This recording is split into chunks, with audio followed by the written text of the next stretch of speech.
சிரமத்திலிருந்து வந்தாலும் கூட எத்தனை இரவு இருந்தாலும் எங்கள் தாயார் வந்து எங்கள் தொழில் வந்து இரவு பகல் பார்க்காம கடின உழைப்பு இந்த ஹோட்டல் தொழில் வந்து அப்போ வரும்போதெல்லாம் முகம் சுளிக்காமல் வீட்டை திறந்து வச்சு உணவு பரிவாரங்க. இப்போ கூட நினைக்கும் போது இந்த மாதிரி ஒரு ஜீவன் கூட நம்ம எல்லாம் வாழ்க்கிற ஒரு பாக்கியம் இறைவன் நமக்கு கொடுத்தானேங்கிறது தான்.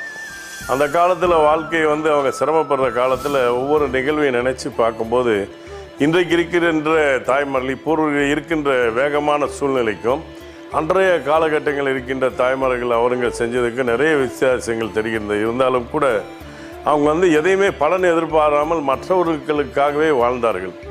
அத்தனை நல்ல உள்ளங்கள் கொண்ட தாயை வந்து அவங்க சின்ன வயசில் வந்து ரொம்ப கஷ்டப்படும் வசதியான குடும்பத்தில் பிறந்திருந்தாலும் கூட எங்களுக்காக வந்து என் தந்தையார் வந்து ஒரு சிறிய இனிப்பகத்தில் போதிய வருமானம் இல்லை. அப்போ வீட்டில் வந்து பசுமாடெல்லாம் வளர்த்து அதில் கிடைக்கிற பாலை கொண்டு போய் ஒவ்வொரு வீட்லேயும் கொடுத்துட்டு வர சொல்லுவாங்க. அது மாடு சாணி போடுறது எருவை கொண்டு பக்கத்தில் இருக்க சோகத்தில் எல்லாம் அடிக்கும்போது அப்போ பக்கத்தில் இருக்க பெரியவங்க எல்லாம் கூட சொல்லுவாங்க, என்னம்மா நீ இவ்வளோ வசதியாக வாழ்ந்த குடும்பத்திலேருந்து வந்து இவ்வளோ கஷ்டப்பட்டு இந்த மாதிரி சிரமத்தில் ஆளாகியிருக்கிறேன்னு என் தந்தையை வந்து கொஞ்சம் ஏளனமாக பேசுவார்கள். ஆனாலும் கூட அதையெல்லாம் தகித்து கொண்டு என் தாயை வந்து மனசில் வேதனைகள் இருந்தாலும் கூட ஊக்கப்படுத்துவாங்க. வாழ்க்கையில் எப்படியாவது நீங்கள் நம்ம சாதிக்கணும் தம்பி, வாழ்க்கையில் உயரணும்னா நம்ம நிறைய திறமைகளை வெளிப்படுத்தணும்னு சொல்லி கொடுத்தாங்க.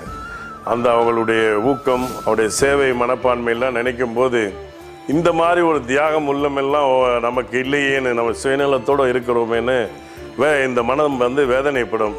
இருந்தாலும் கூட அவர்களுடைய சொல்லிக் கொடுத்த பாதையில் வந்து மற்றவர்களுக்கு உதவி பண்ணி இந்த சமுதாயத்திற்கு ஏதாவது சேவை பண்ணி அதுக்காக உழைக்கணும்னு சொன்னதை மனசில் வச்சு தான் நாங்களும் என் சகோதரன் இன்று வரைக்கும் வந்து இந்த தொழிலில் நிறைய சாதனை பண்ணணுன்னு தான் இங்கே உணவு தொழிலில் நாங்கள் பாடுபடுறோம். ஒரு காலத்தில் என் தந்தை, என் தாய், என் சகோதரன் 4 சக்கரமாக நாங்கள் வந்து இங்கே அடையாளம் பண்ண உணவகத்தை ஆரம்பித்து செயல்பட்டு வந்தோம். இன்று சுமார் ஒரு 7,000-8,000 பணியாளர்கள் வந்து எங்கள் உணவு நிறுவனத்தில் வந்தாங்க. அதுக்கு காரணம் அந்த தெய்வம்தான். இங்கே இருக்கிற சிலைகள் கூட எங்களுடைய நிறுவனத்தில் எல்லா இடத்துலையும் வந்து நாங்கள் முதல்ல தொழில் பக்தியாக தெய்வம்னு பார்க்கும்போது என் தாயும் என் தந்தையும் தான்.